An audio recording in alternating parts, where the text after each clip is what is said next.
तो जैसा पोएम में दिखाई दे रहा है आपको कि when I consider how my life is spent. तो यहाँ पे पोइट जॉन मिल्टन जो हैं वो कह रहे हैं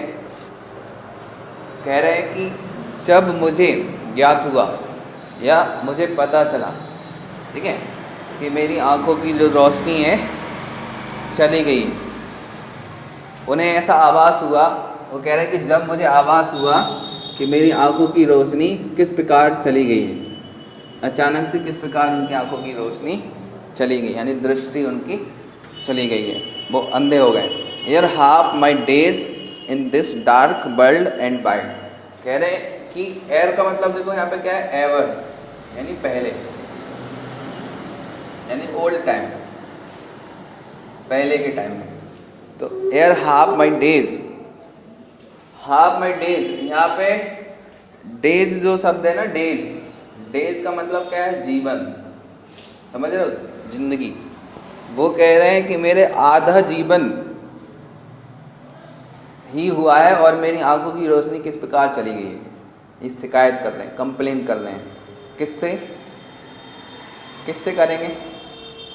क्योंकि जॉन मिल्टन एक रिलीजियस पोइट हैं, तो वो अपने गॉड से या अपने जिसमें वो आस्था रखते हैं, विश्वास रखते हैं, उस ईश्वर से, मालिक से क्या कर रहे हैं, अपनी पोएम को शेयर कर रहे हैं। कह रहे हैं कि देखो कैसे मेरी आंखों की रोशनी चली गई, ये बता रहे हैं, ठीक है। इन this dark world and wide, कह रहे कि अब मैं इस डार्क यानी अंधकार, वर्ल्ड यानी संसार, और वाइड मतलब विस्तृत यानी विशाल, यानी विशाल अंधेरे से भरे हुए इस संसार में कैसे जी पाऊंगा। है ईश्वर, मुझे कैसे पता चला? वो कह रहे हैं कि मुझे जब पता चला कि मेरी आंखों की रोशनी, और मेरा अभी आधा जीवन ही हुआ है ना, और अब मैं इस संसार में कैसे जी पाऊंगा।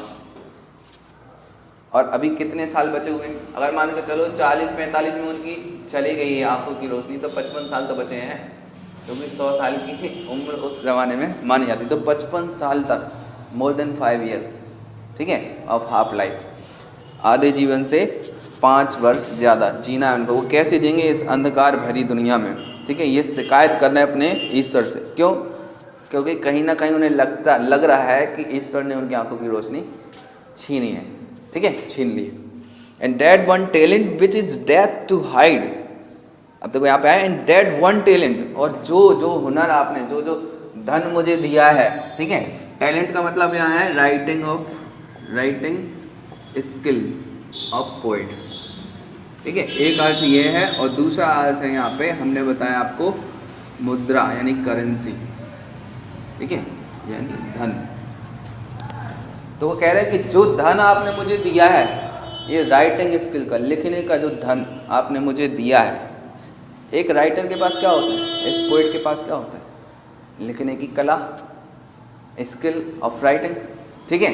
तो वो जो धन ईश्वर ने उनको दिया है, अब वो उनके साथ डेथ टू हाइड का मतलब मृत्यु तक क्या रहेगा, बना रहेगा। जब तक कि उनकी मृत्यु नहीं आएगी, तब तक वो जो टैलेंट है वो गड़ा हुआ रहेगा, ठीक है। मृत्यु तक उनके अंदर ही सीमित रहेगा, अब उसको वो बाहर नहीं ला पाएंगे, ठीक है। ये चीज़ वो कह रहे हैं कि that one talent which is death to hide lodge with me useless. अब ये मृत्यु तक मेरे साथ क्या रहेगा, दफन रहेगा। लॉज का मतलब क्या होता है? लॉज का मतलब दफन, ठीक है। मेरे अंदर ही क्या रहेगा, दफन रहेगा, और कैसा रहेगा, यूजलेस रहेगा, मेरे साथ, मेरे अंदर क्या रहेगा, बेकार पड़ा रहेगा, ये किसी काम का नहीं। जब कोई व्यक्ति अंधा हो जाएगा तो बताओ वो क्या लिखेगा, कैसे लिखेगा, है ना। ये चीज़ वो प्रॉब्लम ईश्वर से क्या कर रहे हैं, शेयर कर रहे हैं। कह रहे हैं कि ये ईश्वर कि जब मुझे पता चला कि मेरी आंखों की दृष्टि चली गई है, वो भी आधा जीवन ही नहीं हुआ मेरा, और उससे पहले चली गई है, ठीक है।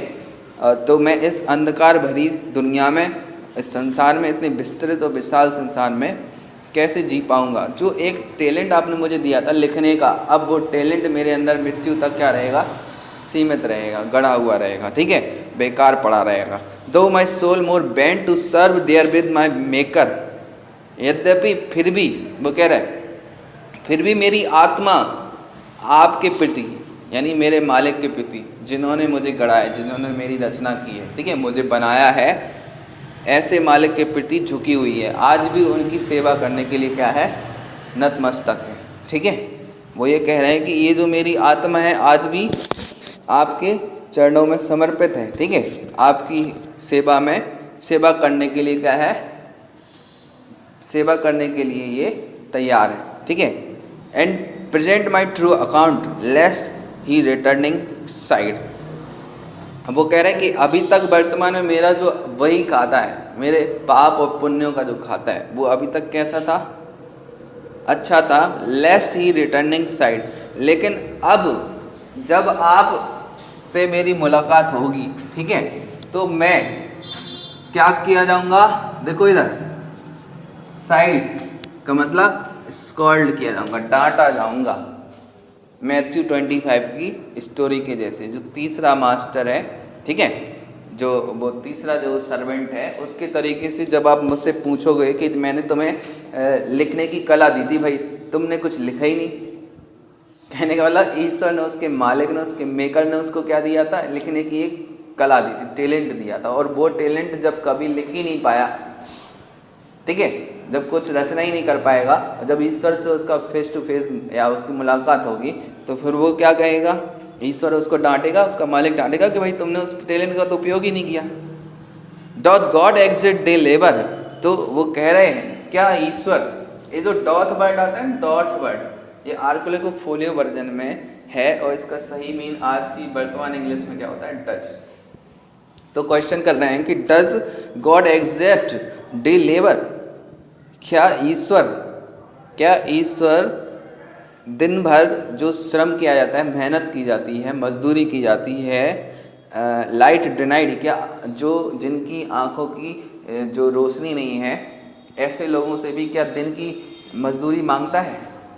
ऐसा क्वेश्चन कर रहे हैं ईश्वर। बताओ हे ईश्वर, क्या आप उन लोगों से भी दिन की मजदूरी या पैसा मांगते हो, दिन का हिसाब मांगते हो, जो कैसे हैं, अपंग हैं, अंधे हो गए हैं, जिनकी कोई आपने क्या कर दिया, उनको कोई कमी उनके अंदर हो गई है, शारीरिक रूप से जो कैसे होते हैं, शारीरिक रूप से जिनमें कोई खामियां होती, ऐसे व्यक्तियों से क्या आप दिन की मजदूरी या हिसाब मांगते हो क्या? आई फॉन्डली आस्क, मैंने हृदय स्नेहता से या तन्मयता से पूछ रहा है पोइट, ठीक है, किससे? गॉड से, ईश्वर से विनती करता है, क्या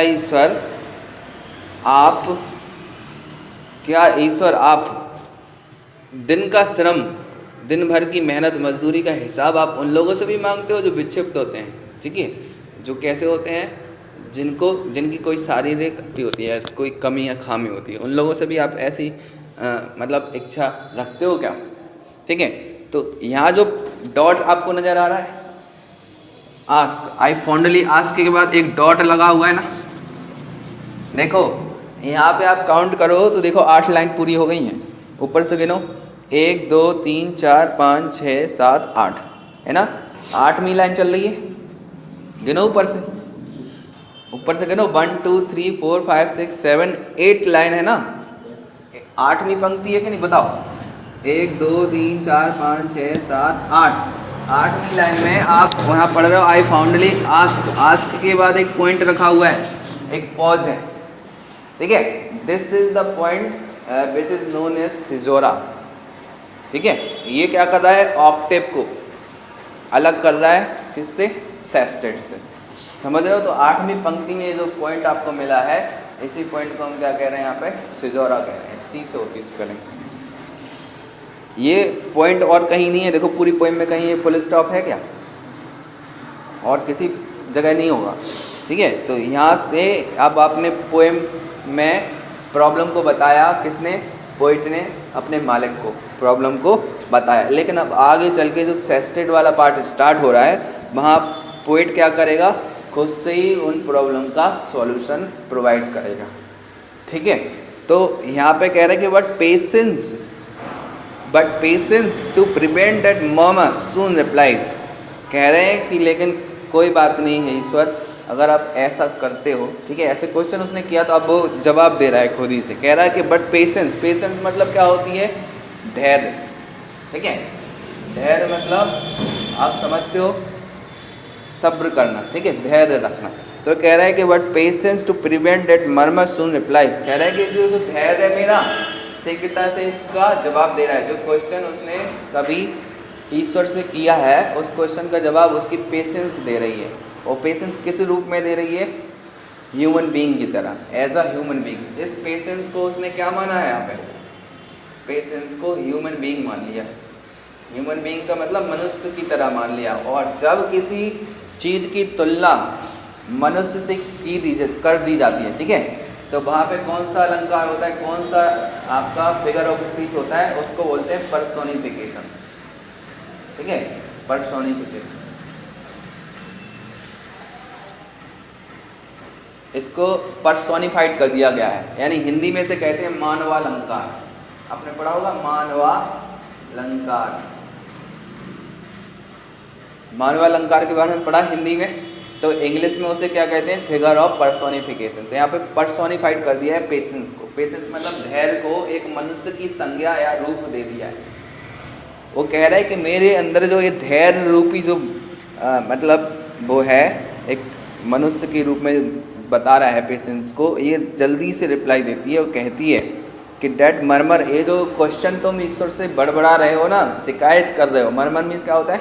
शिकायत करना, कॉम्प्लेन करना। सून रिप्लाइज, वो जल्दी से प्रत्युत्तर देती है। गॉड डॉट नॉट नीड इधर मेन्स वर्क और हिज ओन गिफ्ट्स। ईश्वर को कोई आवश्यकता नहीं है इधर मेन्स वर्क, ना तो मनुष्य की मजदूरी या उसके कार्यों की बारे में पूछने की, और हिज ओन गिफ्ट्स, और ना तो खुद ईश्वर के द्वारा प्रदान किए गए तोहफों की, जो तोहफे कभी उस मनुष्य को दिए हैं। या यूँ कहें कि उस मालिक को ज़रूरत नहीं है किसी की मदद पूछने की। कोई मालिक नहीं पूछता है, यानी भगवान नहीं पूछता है। और भगवान जिसने सारी चीज़ों को दिया है, भाई उसे भला आपसे क्या चाहिए? उसकी पेशेंस ने क्या जवाब दिया कि भाई वो तो रचयिता है, उसने सारी सृष्टि की रचना की है, उसे आपसे क्या चाहिए? उसे नहीं चाहिए आपकी मजदूरी, आपका हिसाब, उसे नहीं चाहिए आपके वो तोहफे जो तोहफे कभी आपको ईश्वर नहीं दिए होंगे, ठीक है। So who best bear his mild yoke they serve him best.